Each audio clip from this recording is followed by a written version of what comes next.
Lu semua di Indonesia 2 juta orang buka website di afrizal.com untuk menonton film ilegal. Suatu saat domain gua ini diblokir, termasuk juga dengan IP-nya sama pemerintah. Cel. Apa yang terjadi? Kalau mau coba pahamin, mau coba dalemin, lu harus mengalaminya supaya lu nanti bisa gambarin sendiri. Oh begini ternyata hasil aslinya tuh seperti ini. Oh apa-apa yang gue baca di artikel ternyata nggak selalu bener ya, karena pas faktanya gue coba kok kayak gini sih bangsat. Jadi supaya nggak ribet mereka, karena mereka juga nggak begitu pentingin lu sebenarnya ya, karena udah tahu bahwa ini adalah pasar gue yang pasti mau gue taruh IP serumit apapun mereka akan buka. Terlebih kayak situs porno, situs judi, situs apa itu mereka akan tetap buka pak. Mau ribet kayak gimana ininya juga bakal ada cara untuk mereka bisa buka. Semua yang lu udah siapin secara prosedur SOP, ketika ada gangguan di luar yang tidak ada di SOP tersebut, ya udah ketika server lu kenapa-napa ya lu diem, karena di prosedur kagak ada. Mau ngapain lu kalau udah kayak gitu kan? Belajarnya dari mana? Dari pengalaman gitu, dari jam terbang, dari fakta yang lu lihat sendiri di lapangan. Entah lu sebagai developer atau entah lu sebagai user.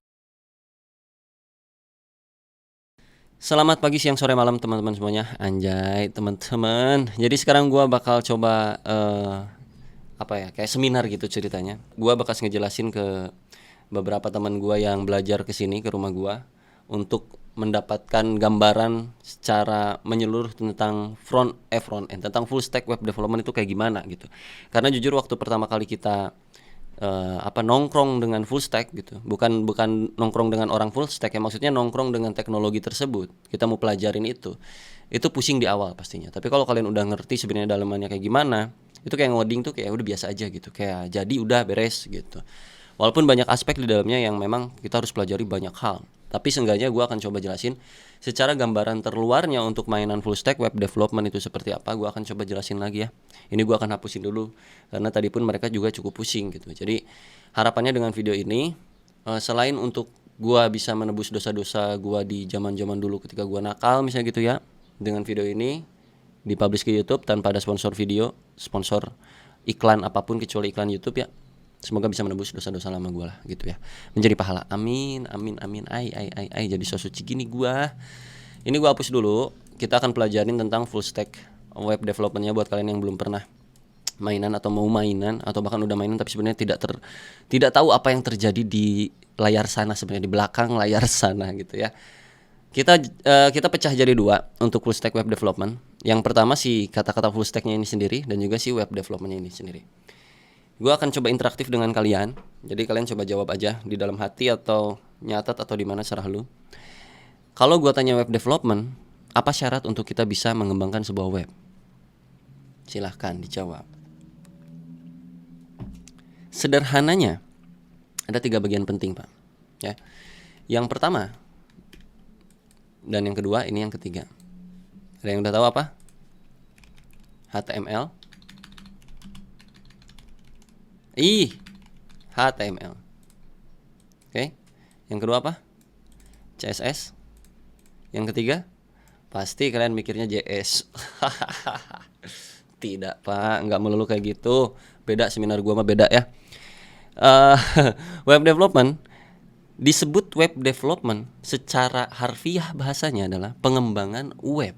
Sejelek apapun sintaks yang lu bikin di HTML, walaupun cuman isinya kayak P anjing misalnya kayak gitu ya, astagfirullahaladzim, mohon maaf, katanya mau menghapus dosa.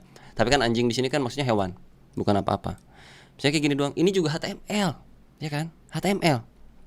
Siapa yang marah dengan codingan yang cuman P anjing doang kayak gini? Gak ada. Kecuali yang gak suka dengan kata-katanya gitu kan, yang baper doang, yang marah. Ini kan gak bicara baper, masalah baper-baper kayak gitu. Ini masalah konsepnya, right? Ini seburuk apapun codingan HTML-nya, tetap itu HTML, right? Oke, ini yang pertama. CSS, seburuk apapun codingan CSS-nya, itu tetap CSS. Jadi anggaplah sintaksnya seperti ini. Gua akan coba simulasikan nanti terhadap satu sistem yang memang banyak di Indonesia digunakan dan juga cukup ilegal, yang mana emang udah banyak diblok sama pemerintah. Situs-situs yang seperti itu akan gue jelaskan secara pengembangan full stack webnya seperti apa nanti. CSS-nya taruhlah sintaksnya cuman kayak macam dot body hey, atau ya anggaplah kayak gitulah. Gini doang. Ini salah kah? Nggak ada. Siapa yang pernah bilang salah ini? Codingan dengan seperti ini bukan CSS kata siapa? Iya salah. Ini kecuali lu bikin. Nah kayak begini. Nggak salah sih. .body juga bisa. Asalkan lu bikin kelas .body di sono gitu kan. Gini juga bisa. Nggak apa-apa. Mau gini juga boleh kalau lu mau bikin. Ya kan? Bebas, gak ada larangan gitu. Cuman buat apa gitu aja sih. Oke, nggak ada yang salah ya dengan kedua hal ini. Ini tidak ada yang salah. Aman nih. Udah ada HTML CSS-nya, apakah kita perlu JS? Belum tentu gitu. Perlu ya tergantung kalau proyekan lu apa gitu. Untuk mengembangkan sebuah web, apakah harus pakai JS? Nggak harus. JS itu bagian opsional yang harus lu tambahkan kalau lu butuh sesuatu hal yang lebih interaktif lagi. Sederhananya seperti itu. Tapi kalau lu cuman pengen nge-serve sebuah, bahasanya gue simpelin aja. Kalau lu pengen nampilin ke pengguna, anggaplah di sini lu punya pengguna ya. Sini nih ada manusia gitu. Pengen lihat sebuah website, oke? Ini taruh web. Cukup dengan 2 kode ini pun bisa. Itu kan website juga ya. Dibuka lewat apa? Lewat apapun, lewat browser. So ini adalah browser. Typo anjir, ada V-nya, biarin. Ini kok CSS sih? Ini server. Oke. Ini server. Ini pengguna ke browser itu bukan langsung nodong HTML dan nodong CSS-nya, bukan. Ini nodongnya tuh ke server sini. Jadi ini kita pindahin. Ini bukan nodong di sini, bukan. Oke, ini perlahan nih gua nih. Dia ini nodong ke si server. Nodongnya itu pakai apa? Pakai browser, right? Jadi ini nodong ke server. Begini. Terus apa yang dilakukan oleh server? Kita rundown lagi ke bawah. Oke, sini nih. Kita breakdown. Ini web developmentnya dulu, belum full stacknya nih. Web development nih. Anggaplah di sini lu punya server.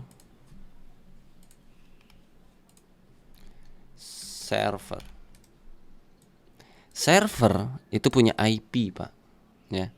Lu mau server apa? Server lokal, IP lu sendiri, atau yang biasa kita sebut sebagai localhost. Ini bagian dari server juga, tapi server komputer lu sendiri. Di dalam server sini, lu punya sintaks, Pak.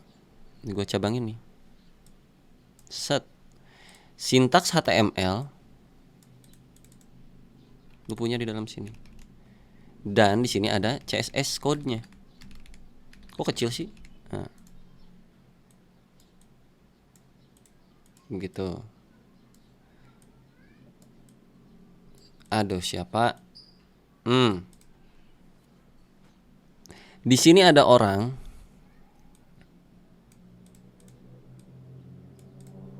Oke. Mau buka website lu. Cara bukanya bagaimana? Apakah dengan mengetikkan di sini deafrizal.com? Dia nggak akan tahu nih. Waduh, deafrizal.com apa isinya ya? Deafrizal.com ini namanya adalah domain. Oke, domain. Yang fungsinya apa? Fungsinya menutupi IP yang kalian punya di server. Sekarang anggaplah ini server nyata, bukan server di PC kalian. Oke, anggaplah ini server IP-nya 113.172.172 atau berapa kayak 35. Contoh seperti ini bisa. Yang mana di dalam server ini ada sintaks HTML dan CSS-nya di directory, di salah satu directory utamanya si server ini. Untuk bisa jalanin HTML CSS yang ada di server itu biasanya di tengah sini atau di dalam sini kita punya yang namanya, taruhlah sini kita punya web server. Web server. Listnya itu ada Apache, Nginx, kayak begitu-begitu, kurang lebih.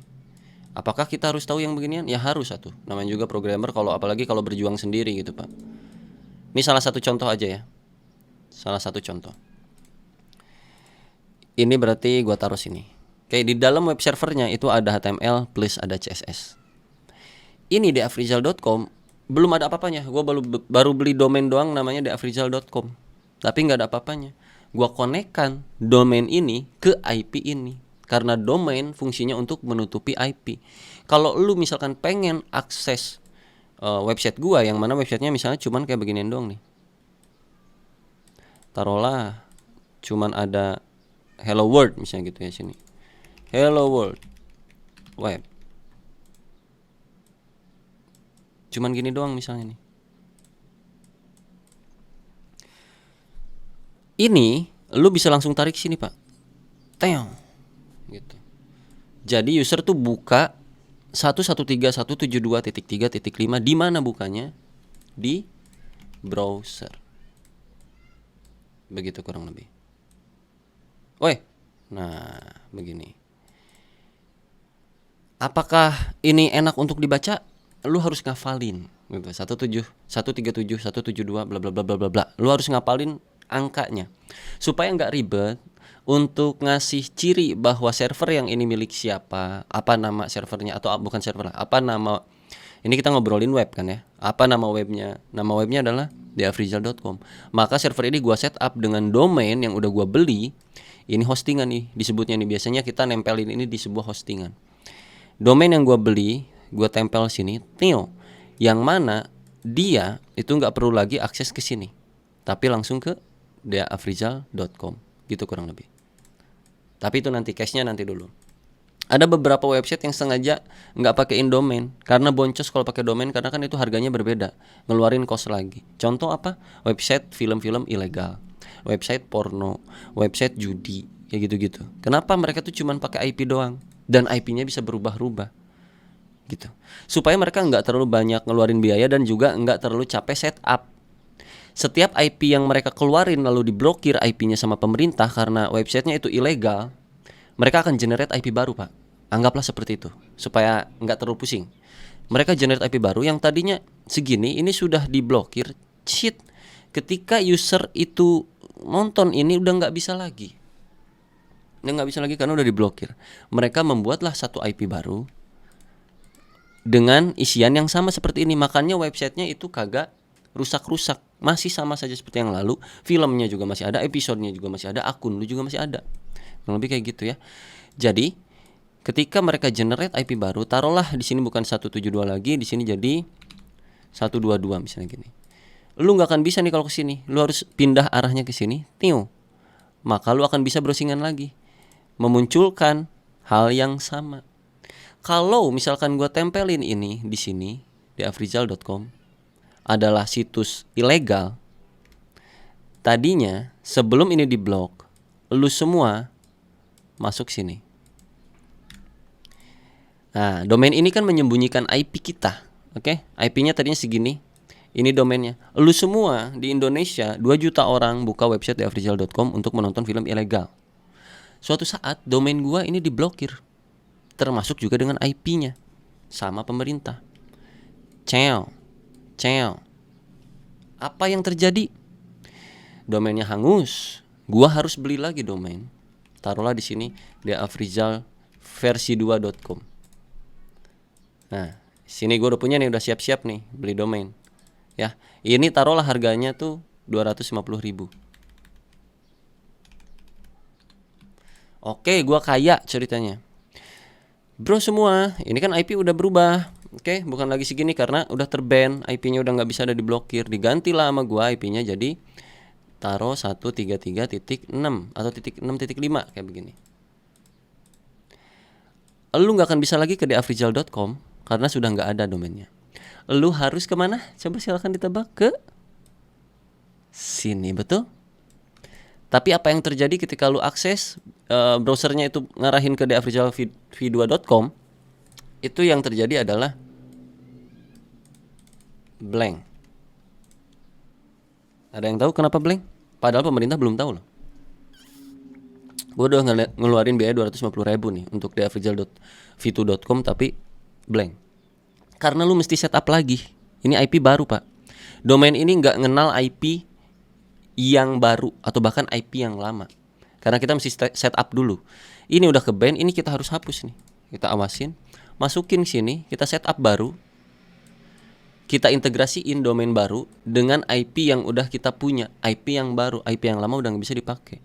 So, lu tinggal akses ke sini lagi dan ini udah nggak akan terjadi lagi ngeblank. Langsung ngeload ke codingan yang lama, anggaplah seperti itu. Dengan tambahan biaya 250.000 plus juga waktu setup.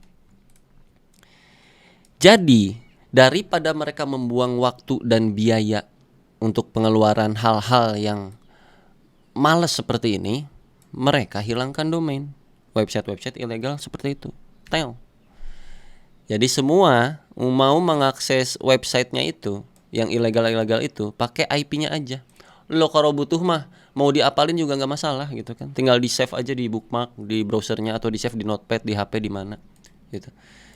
Jadi mereka sebagai yang punya web sebesar itu, yang ilegal-ilegal itu, ya cuek-cuek aja nggak pakai nama domain juga. Yang penting meminimalisir biaya. Bayangin itu kalau itu baru satu kali diblokir. Kalau diblokirnya 100 kali, lu beli 100 domain, lu setup 100 kali, ya kan? Anggaplah lu bikin automatisasi lah atau automatisasi ya bener, bikinin automatisasi untuk si ketika diblokir langsung generate domain, generate settingannya otomatis spread gitu.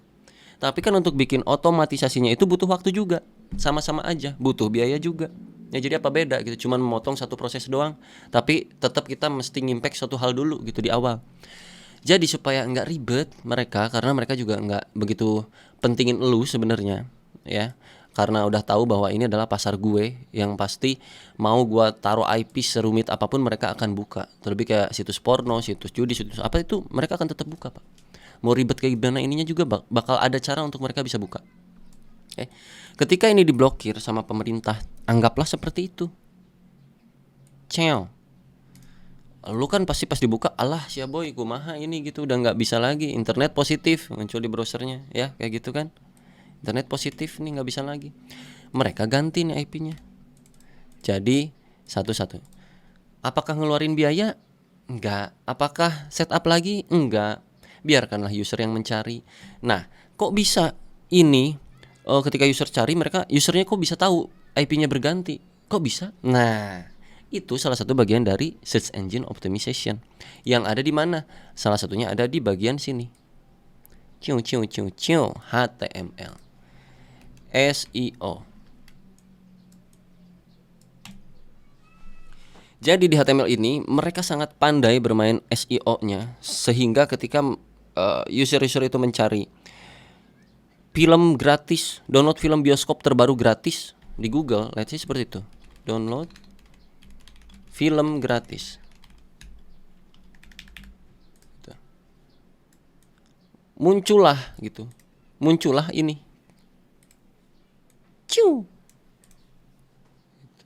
Yang mana di dalam sini isiannya ini, yang mana ini udah di setup dengan yang namanya search engine optimization di dalam sini ya. Dengan mainan beberapa hal kayak macam meta description, meta tag, anggaplah mainan meta apa ya namanya itu teh. Anggaplah mainan meta-metaan lah gitu ya.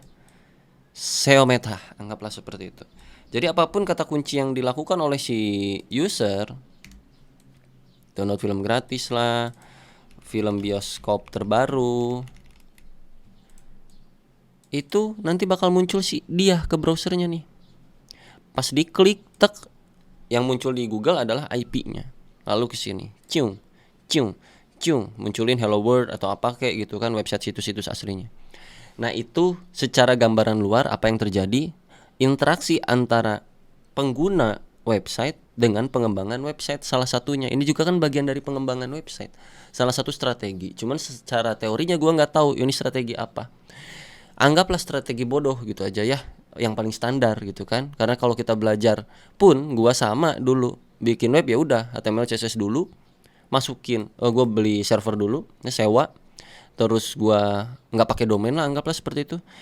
Gua install web servernya atau kita set up lah di balik servernya itu kayak gimana. Masukin HTML CSS-nya ke dalam web server sini, gitu. Terus gua akses ini fungsi gitu terbuka, Hello World, The Afriza. Itu juga bagian dari pengembangan web. Alright. Cukup menarik sampai sini untuk web development. Ini masih panjang sebenarnya ceritanya. Ini baru kayak ini baru kayak AP gitu. Ini mah baru kayak berapa persennya dari dunia web development. Sangat-sangat jauh ke dalam sangat-sangat jauh kalau mau ke dalam gitu. Yang bener-bener complicated dan susah untuk dijelaskan, plus juga susah untuk dipahami. Ngejelasinnya aja susah gitu, gimana memahaminya gitu kan. Yang pasti kalau pengen nanti ke dalam-dalam banget itu harus lu mengalaminya. Kalau mau coba pahamin, mau coba dalemin, lu harus mengalaminya supaya lu nanti bisa gambarin sendiri.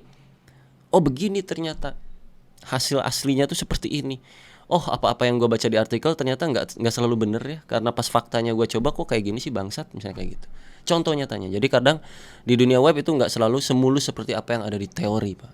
Ya, orang-orang teori kayak macem bla bla bla dengan bahasa-bahasa teknis mereka kayak macem apa kayak gitu yang bikin lu anjing nih keren banget nih orang nih, bahasanya ngeri banget nih, pasti jago nih. Bro, ketika lu terjun ke dunia nyatanya, pas lu mengembangkan bukan cuma sekedar coding, mengembangkan, gue tekankan sekali lagi, banyak hal yang tidak terduga, hal-hal goib segala macamnya. Oh iyalah bang, orang lu nggak punya panduan struktur bla bla bla prosedur untuk pengembangan. Ya lu coba aja, lu coba pakai prosedur, lu coba pakai SOP kalau lu punya untuk mengembangkan sebuah web dari 1 sampai 100. Apa tuh namanya tuh? Runtunan step-step pekerjaan ketika lu mau ngerjain sebuah web. Lu pakai dah metode SOP lu itu. Lu coba kerjain sebuah web dengan SOP yang harus lu lakukan seperti itu. Silahkan dicobain. Karena nanti faktanya pas rilis ke bagian production, ke masyarakat anggap seperti itu, semua yang lu udah siapin secara prosedur SOP, ketika ada gangguan di luar yang tidak ada di SOP tersebut, ya udah, ketika server lu kenapa-napa ya lu diem. Karena di prosedur kagak ada. Mau ngapain lu kalau udah kayak gitu kan? Belajarnya dari mana? Dari pengalaman gitu, dari jam terbang, dari fakta yang lu lihat sendiri di lapangan. Entah lu sebagai developer atau entah lu sebagai user, kayak gitu. Jadi kita developer pun harus mengerti paradigma mencoba sebagai sisi user gitu. Nggak cuma sekedar ngoding keren, wow udah gitu, enggak. Tapi lu harus pikir bahwa apa yang gua buat ini dinikmatin sama orang lain. Kalau gua mencari hasrat ketika orang lain menggunakan produk yang udah gua kembangin itu kayak gimana ya rasanya kira-kira. Ilangin dulu nih kepintaran lu sebagai developer yang lu bilang lu jago misalnya, lu apa, lu ilangin dulu tuh. Lu harus ubah sudut pandang lu jadi sisi user dulu nih. Kalau gua jadi user apakah kayak gini gitu ya? Apakah gini gitu ya? Kayaknya ada yang aneh nih. Oke, itu satu. Lu coba ubah sudut pandang lu jadi seorang yang jahil. Tuh. Anggaplah secara keren-kerenannya hacker. Kayak gitu. Hacker Termux katanya, Termux kayak gitu-gitulah kalau orang-orang bilangnya. Anggaplah lu hacker lah gitu, atau orang jahil. Lu ubah sudut pandang ke sisi sana, SOP lu gak akan kepake lagi gitu. Beda lagi. Oke. Bang, SOP-nya itu kan cuma 100 biji. Lah gua mah SOP-nya ada 1000 biji. Termasuk dengan security, termasuk dengan optimalisasi dan segala macam. Ya silahkan aja cobain. Toh di tengah jalan pun lu akan ditambahin lagi tuh SOP-nya. Jadi SOP-nya tuh akan selalu bertambah dan berubah. Nggak pernah konstan seperti itu gitu. Kayak variabel di JavaScript, variabel let gitu yang bisa berubah-ubah nilainya, kurang lebih kayak gitu. Karena hidup juga kan selalu berubah, berbeda-beda setiap hari. Apa kalau bisa prediksi ke depannya besok web lu akan kayak gimana? Nggak tahu. Ya anteng-anteng aja karena web lu nggak terkenal. Ibarat kayak gitu. Karena web lu nggak ada yang tahu, web lu nggak ada yang ngetes. Jadi ya udah enjoy aja, adem ayem. Makanya ada teori yang bilang bahwa semakin banyak lu tahu, semakin banyak yang lu nggak tahu. Kayak gitu kan cukup rumit ya. Itu baru web developmentnya doang. Kayak apa kita akan masuk ke full stack atau enggak sekarang? Cukup di web dulu atau bahas lebih dalam lagi di web developmentnya dulu? Ini masih luarannya ya Pak ya, belum ke dalam-dalamannya. Itu secara filosofi aja. Mohon maaf tadi kalau agak sedikit emosi. Itu bukan emosi tapi sebenarnya lebih ke lebih ke gobles sebar kudusu. Oke, kita ke full stack ya. Apakah ini harus gua hapus? Sepertinya tidak usah lah. Itu tadi pencerminan tentang website ilegal gitu. Wah, ini gue ngobrol kayak begini kayaknya bakal banyak yang nggak suka nih dengan bahasa-bahasa yang gue keluarkan nih. Tapi ya gue bicara fakta aja ya, sesuai dengan pengalaman gue pastinya. Kalau ada yang menolak, ya silahkan aja, orang ini pengalaman gue gitu ya. Anggap aja bodoh-bodohan gitu. Nggak sekolah nih, anggap aja bukan orang bukan orang yang berpendidikan ngobrol seperti ini gitu aja. Nggak apa-apa, it's okay bro.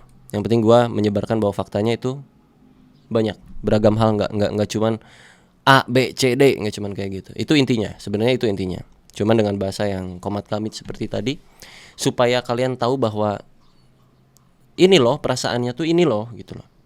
Karena untuk ngeluapin perusahaan kalau ngeluapin perasaan secara teori itu nggak bisa gitu. Jadi gue luapin perasaan ataupun pemikiran apa yang ada di otak tuh via emosi, bukan via teori gitu. So kalau teori kalian bisa pelajarin di channel-channel YouTube manapun lah, serah, banyak banget di Indonesia ya.